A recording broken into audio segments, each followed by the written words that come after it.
That's all good. All right, folks, my first guest tonight, one of the stars of Saturday Night Live, which will begin its brand new season on October 5th. He also just put out a brand new music and comedy CD called The Bathroom Wall. Please welcome Mr. Jimmy Fallon.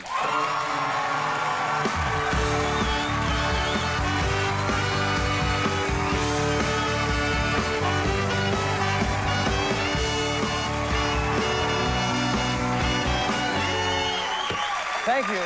It's good. Thank you so much for being here. Thanks for having me back. This is my first talk show I ever did, ever. That's, oh, wow. Yeah, so well, I'm that's happy nice. to be back. Thanks for being here. You got a lot of heat on you right now. Oh, yeah? That's my new deodorant. I'll never touch you again. That creeped you out. We could take that out in editing. Yeah. We'll take it all out in editing. Yeah, man. You know, I got to say, a lot of people, and I'm one of them, think that you did a very good job on the Video Music Awards. Oh, thank you had a very good much. time with it. You made it your own. Thank you very much. And my opinion means a lot in this town. All right, fun. But I have some questions about the event. Because I'm a viewer like anybody else. I was watching that thing and I had questions. At one point, it looked like P. Diddy grabbed your crotch on the awards. All what happened was, he finished his performance. It was amazing. And it was like high energy, people jumping up in bungee cords and things. Right. And I had to do my bit. I had to introduce something else. And he was coming over to me. I thought he was going to shake my hand. And he just grabbed me and he humped me really fast. Did he really hump you? Like a 3-second hump, yeah. A 3-second hump, it was like 25 humps in 3 seconds. He was very, very fast. He's like a hummingbird. Yeah. I didn't know what hit me. I was like, oh, yeah. I was like, and then I said, wow, yeah. So then I just reacted like, well, I took it like a man and, You had no choice. You had to go with it. You couldn't fight it. Yeah. Now, the other big surprise at the end of the night is you bring out Guns N' Roses. Guns N' Roses? Yeah. That was cool. Yeah. That was cool. That was cool, man.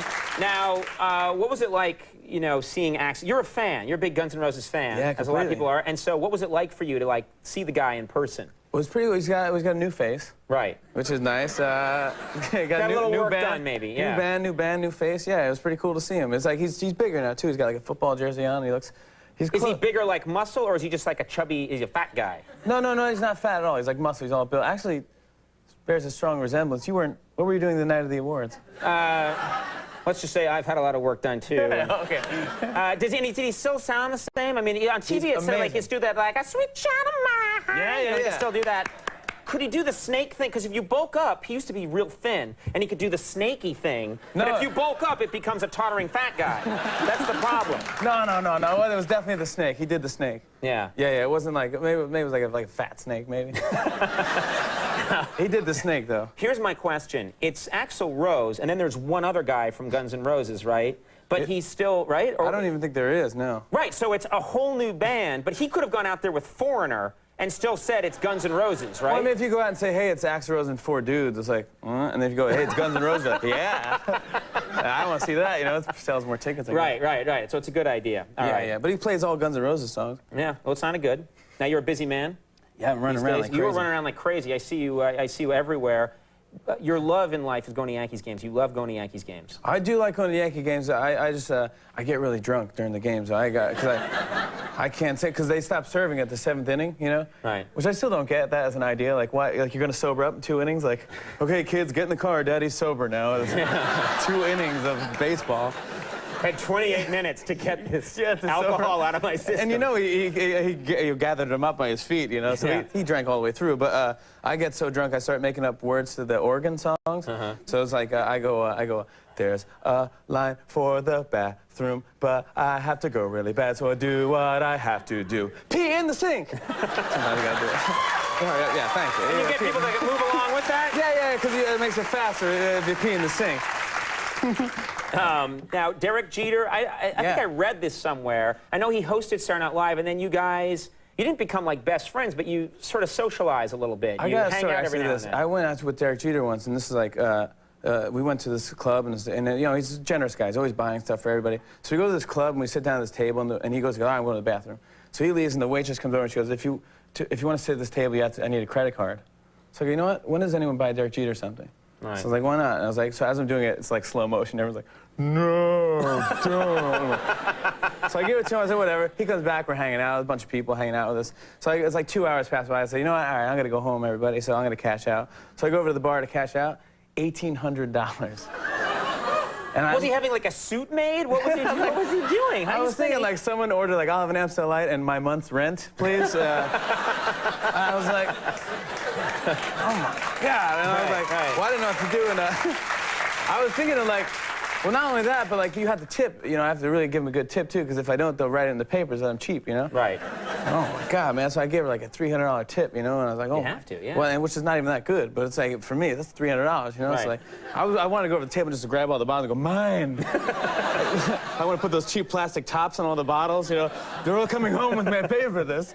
I thought like I broke a stool or something. I was like, man, I really got. I wish I had more fun back there. So, but at least you have, I mean, the great thing you have is you have a story that you took Derek Jeter out for a night on the town. You got that. Yeah, but he doesn't even know I did it, I don't think. I mean, he's just like, you know, he makes like $40 million a year. Right. He's just like, that's cheap, $1,800. Right. Would you drink soda? He was mocking you. Yeah, he mocked me. He probably like, still calls you up like, what's the matter, cheap boy? I'm looking at the framed receipt on my wall. Like, yeah. Nothing, Derek. You know, just spending cash. Nothing's happening. So you've been out there, you've been promoting the new CD, and then you did something this didn't make sense to me. But you opened the NASDAQ, right? Of course, You, yeah. like, signaled the opening bell at the NASDAQ, which just didn't quite fit. Like, you know, Jimmy Fallon knew, you know, rock and roll comedy CD opening the NASDAQ. I thought I said the same thing. I really did. I rang the buzzer of NASDAQ, and I'm like, why am I doing this? I was like, they're like, well, you know, it's like, I don't know, they could, you know, your fans, let them know they have a CD. I'm like, oh, yeah, I really have fans at NASDAQ. Like my dad is watching like who's watching NASDAQ? Right. With the thing going across the bottom. It's like, what? This is like. But anyways, it was the most fun thing ever. I highly recommend it. What happens? How does it? I couldn't believe it. I would do it again. I do it again. So how does it work? You go in to do NASDAQ, right? And they go, okay, you're gonna do the ring the bell in 10 seconds. I go, or whatever, 15 seconds. I go, that's fine. He goes, all right, we're on in 5, 4, 3. All of a sudden you hear 10 and 9 and 8. You know, what's going on? 6, 5. And you go, what's going on? Nothing. That's it. And then 1, you ring the bell, and it goes, whoosh, and that's the end. And then say goodbye, take it easy. Lights off, shut it down, everybody. And you leave, and you go, ah. That is so weird. They gave me a crystal trophy, wrote my name down, the date of when I did it, and everything. And it was unbelievable. I can't describe it. It's the oddest thing. They probably won't ever ask me to do it again, but they closed 11 points up. So that was pretty cool, huh? Nice. Pretty happy. So I have a question. What if you didn't ring the bell? I already asked the same question. It's so weird. It doesn't matter. It's all showbiz. No. Yeah, Jimmy Fallon did not open NASDAQ today. Yeah. It's like, no, they could care less if Jimmy Fallon does whatever. But you know what'd be so... It's opening NASDAQ. You know what was funny? If it really did depend on you ringing the bell, and it's like, 1, and go, and you were like, I don't think so. I don't know. And like our economy started to go under. Who's king? Tell me who's king. Yeah, who's right. king? Who's king? You're king. You're king, Jimmy. You're king. All right, yeah, right. open NASDAQ. I wish that was true. It's like two little kids. Yeah. Tell me who's king. Now, I know that you're a big 60s rock and roll fan. You love your British Invasion music. I know love you it. do. You once gave me a stack of, I don't even remember this, but Mojo magazines. And what do you think, I'm some crack addict? Yeah. I don't remember that. I don't know. Who are you? Do you remember that? Such a crazy showbiz life I lead. You gave me like a stack. No, you did. I really appreciate that. That was nice. I love Mojo magazine. That's right. But anyway, I knew you'd be a fan, and I know that you connect with that music. And then you got to do what would be, I think, the greatest thing of all time, which is at the concert for New York that they did like, 10 months ago or 9 months ago, you got to go on stage and sing with like 2 60s British rock icons, Pete Townsend, Paul McCartney. What the hell was that like? It was insane. Because I didn't deserve to be up there, you know? And I was thinking at the end, they're like, everyone get up on the stage, you know? And I did this like comedy bit and like whatever. I was thinking like, they probably don't want me on. I thought they were going to stop me. Like, everybody, James Taylor, you come on.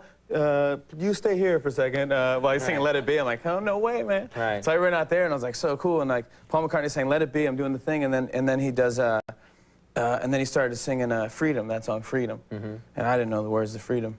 And so I was like, I was like, just doing that. Like, I didn't know what I was saying. And then like, I go to Billy Crystal, who's up on the stage, like, I go, what are we singing, man? And he goes, just keep saying Freedom. Just keep saying Freedom. Freedom. And I was like, all right, cool, man. It was unbelievable. I'll never forget it. And I was like, I didn't know who to walk out with. And I was nervous backstage. And Pete Townsend just grabbed me. I was like, come on, let's go, come on. I was like, Pete Townsend is so cool. I'll never forget it. That's just an amazing experience. Yeah, it was really cool. And like, it was so cool. I was like, I don't know. I haven't seen it again. I bought the DVD, but I haven't watched it yet. Maybe you'll hear yourself mouthing along. Yeah. That's me not singing. Yeah, it's me, like I'm singing like Leave On or something.